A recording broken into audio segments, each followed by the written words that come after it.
Hi students, this is Devamani, lecturer, Sir C.R. Reddy College for Women, Eluru. Subject Banking Theory and Practice for first BCom General second semester. Topic Credit Control Methods. Credit control methods are of two types. First one direct or quantitative methods. Second one indirect or selective or qualitative methods. In the direct method we have bank rate, cash reserve ratio, open market operations. In the indirect method we have margin, credit rationing, moral suspicion, publicity, direct action, credit authorization scheme. Quantitative credit control methods. First one, bank rate. The bank rate, also known as discount rate, at which the RBI provides loans and advances or other eligible commercial papers of commercial banks. An increase in bank rate leads to increase in other rates of interest and vice versa. అర్హత గల హుండీలను కేంద్ర bank రీడిస్కౌంట్ చేసే అధికారికి కనీసపు రేటును bank రేటును అంటారు.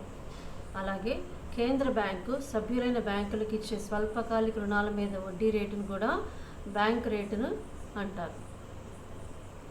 Second one, cash reserve ratio, నగదు నిష్పత్తి మార్పు. The cash reserve ratio is used as an instrument of credit control. Cash reserve ratio refers to the minimum amount of cash reserve which the scheduled banks are required to maintain the reserve bank. The non-scheduled banks can maintain the cash reserve either with them or with RBI in cash. ప్రతి దేశంలోనూ వాణిజ్య బ్యాంకులు కొంత మేరకు నగదు రిజర్వును కేంద్ర బ్యాంకులో ఉంచుతాయి. అలాగే మన దేశంలో కూడా ప్రతి వాణిజ్య బ్యాంకు విధిగా టైము, డిమాండ్, లయబిలిటీస్లో 3% మేరకు రిజర్వ్ బ్యాంకులో ఉంచాలి. ఈ రిజర్వ్ నిష్పత్తి 3 నుంచి 15% వరకు మార్చే అధికారం ప్రభుత్వం రిజర్వ్ బ్యాంకుకి ఇచ్చింది. అలాగే ఈ యొక్క నగదు రిజర్వ్ పద్ధతి వల్ల కొన్ని ప్రయోజనాలు కూడా ఉన్నాయి. అవి అత్యవసర పరిస్థితిలో వాణిజ్య బ్యాంకులకు ఆర్థిక సహాయం చేయడానికి కేంద్ర బ్యాంకుకు ఈ రిజర్వులు ఉపయోగపడతాయి.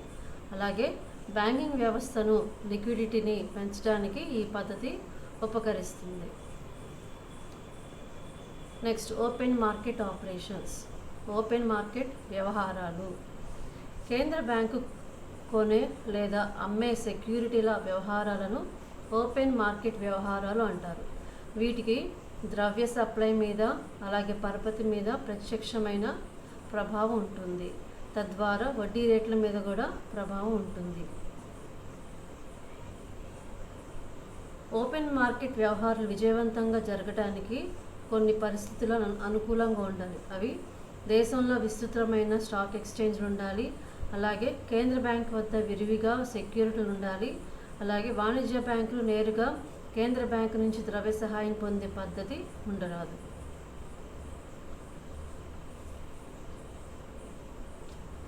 Next, qualitative credit control methods. The techniques of qualitative credit control affects all the sectors of the economy. The selective credit control aims to ensure an adequate credit flow to the desired sectors and preventing excessive credit for less essential activities. అంటే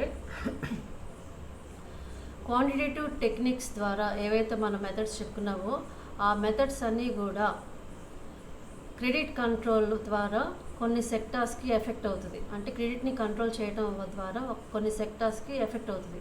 ఈ యొక్క selective credit control అనేది దేనికి ఉపయోగపడుతుంది అంటే అవసరమైన సెక్టార్స్కి నగదుని బదిలీ చేయడానికి, అంటే కావాల్సిన వాడికి నగదుని ఇవ్వడానికి, అలాగే ఎక్సెసివ్ క్రెడిట్ని ఇవ్వకుండా, అంటే అవసరం లేని వాళ్ళకి ఎక్సెసివ్ క్రెడిట్ని ఇవ్వకుండా ఉండటానికి ఈ యొక్క మెథడ్స్ అనేది ఉపయోగపడుతుంది. అంటే క్వాంటిటేటివ్ టెక్నిక్స్ ద్వారా ఏ మెథడ్స్ అయితే ఉన్నాయో ఆ మెథడ్స్ అన్నీ కూడా కొన్ని సెక్టార్స్కి ఎఫెక్ట్ అవుతుంది. అలాగే సెలెక్టివ్ క్రెడిట్ మెథడ్స్ ద్వారా క్రెడిట్ అనేది అవసరమైన వాళ్ళకి అవసరమంత వరకే క్రెడిట్ని క్రెడిట్ని ట్రాన్స్ఫర్ చేయడానికి అవకాశం ఉంటుంది. అలాగే అవసరం లేని వాళ్ళకి ఎక్సెసివ్ క్రెడిట్ ఇవ్వకుండా ఉండటానికి కూడా ఈ మెథడ్స్ అనేది ఉపయోగపడుతుంది అన్నమాట. అందులో మనకి ఫస్ట్ వన్ మార్జిన్ రిక్వైర్మెంట్స్, మార్జిన్లు నిర్ణయించటం. Margin is the difference between the market value of the security offered by the bank loan and actual loan granted against the security. The RBI lowers the margin to expand the credit and raises margin to contract or control the credit. అంటే వస్తు నిల్వలు కానీ సెక్యూరిటీలు మొదలైనవి కానీ వాటిని హామీగా పెట్టుకుని రుణాలు ఇచ్చేటప్పుడు బ్యాంకులు కొంత మార్జిన్ ఉంచుకుంటాయి. ఉదాహరణకి ఒక బ్యాంకు 20% మార్జిన్ను ఉంచుకోదలిస్తే 100 రూపాయలు విలువ గల సెక్యూరిటీలను పెట్టుకుంటుంది. అలాగే 80 రూపాయలు రుణాన్ని మంజూరు చేస్తుంది. ఈ యొక్క 20 రూపాయలు ఏంటిది? మార్జిన్ అన్నమాట. అలాగే పరిస్థితులను దృష్టిలో పెట్టుకుని ఆ మార్జిన్లు కేంద్ర బ్యాంకు అప్పుడప్పుడు మారుస్తూ ఉంటుంది. Second one, credit rationing. Credit rationing refers to a method by which the central bank fixes a ceiling on the maximum amount of loans and advances granted by the commercial banks. Credit rationing అంటే పరపతి rationing. దేనికంటే ఇది వివిధ ప్రయోజనాలకు bank పరపతి పంపిణీ చేయడం పరపతి రేషనింగ్ అంటారు. అంటే ఏంటంటే ఇక్కడ పరపతి రేషనింగ్ను 2 రకాలుగా జరగవచ్చు. అది వాణిజ్య బ్యాంకులు ఇచ్చే రుణాలను మొత్తం పరిమితి దాటకుండా కేంద్ర బ్యాంక్ ఆదేశించవచ్చు, లేదా వాణిజ్య బ్యాంకులకు ఉండే వివిధ ఆస్తులకు కానీ పెట్టుబడులకు కానీ రిజర్వులకు కానీ ఉండాల్సిన కనీస నిష్పత్తిని నిర్ణయించడం.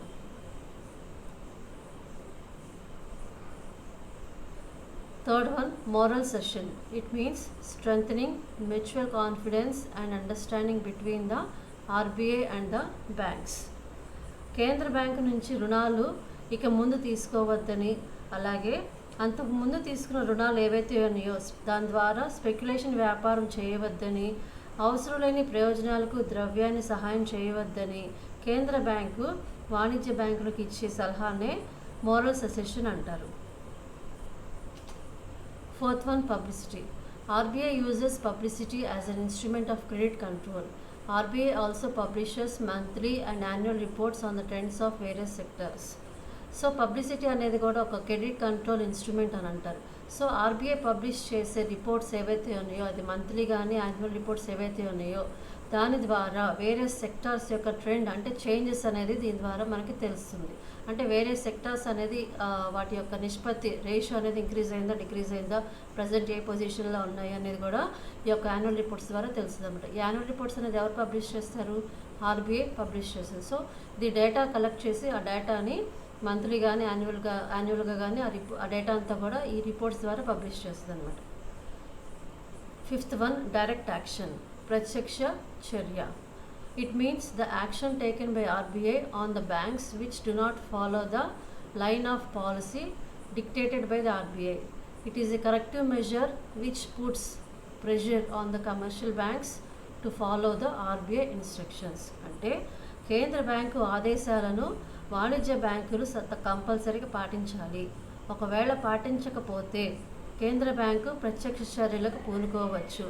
అవి ఈ యొక్క ప్రత్యక్ష చర్యలు అనేవి అనేక రకాలుగా కూడా ఉండవచ్చు.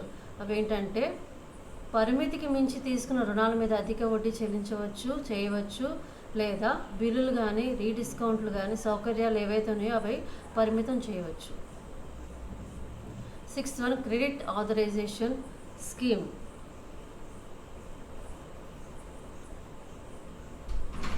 Under this scheme, the commercial banks had to obtain prior approval from RBI if they needed to sanction any fresh credit of rupees 1 crore or more in the private sectors. For the public sectors, the approval was required if the banks had to sanction any fresh loan of rupees 1 crore or more. This scheme has been discontinued from November 1988. Credit authorization scheme అంటే రుణాలు అడ్వాన్స్ల మీద నియంత్రణ. So ఈ scheme ద్వారా ఏ private bank అయినా సరే public bank అయినా సరే ఫ్రెష్గా 1 కోటి రూపాయల లోన్ కనుక కావాలనుకుంటే అది ముందుగా ఆర్బీఐని సంప్రదించాలి. సో అప్పుడే వాళ్ళకి ఆ లోన్ అనేది శాంక్షన్ అవుతుంది. కానీ ఈ స్కీమ్ అనేది నవంబర్ 1988లో ఈ స్కీమ్ని తొలగించడం జరిగిందనమాట. సో ఇవి qualitative methods and quantitative control methods. ఈ యొక్క మెథడ్స్ అనేది రెండు కూడా ఒకదానికి ఒకటి లింక్ అయి ఉంటుంది, అలాగే రెండు ఒకదానికి ఒకటి కాంప్లిమెంటరీగా కూడా ఉండవచ్చు. ఈ యొక్క మెథడ్స్ అనేది ఈ యొక్క మెథడ్స్ యొక్క ఎఫెక్టివ్నెస్ అనేది ఎలా ఉంటుందంటే ప్రాపర్ అప్లికేషన్ కానీ లేదంటే ప్రాపర్ మెథడ్లో కానీ దాన్ని ఇంప్లిమెంట్ చేస్తేనే దీని యొక్క ఎఫెక్ట్ అనేది తెలుస్తుంది అనమాట. So by this we completed the credit control methods. So first unit మనకి కంప్లీట్ అయింది ఈ టాపిక్ తోటి. ఫస్ట్ యూనిట్కి సంబంధించి 6 క్వశ్చన్స్ ఉన్నాయి. అవి నోట్స్ ప్రిపేర్ అవ్వండి. 6 క్వశ్చన్స్ ప్రిపేర్ అవ్వండి. Thank you.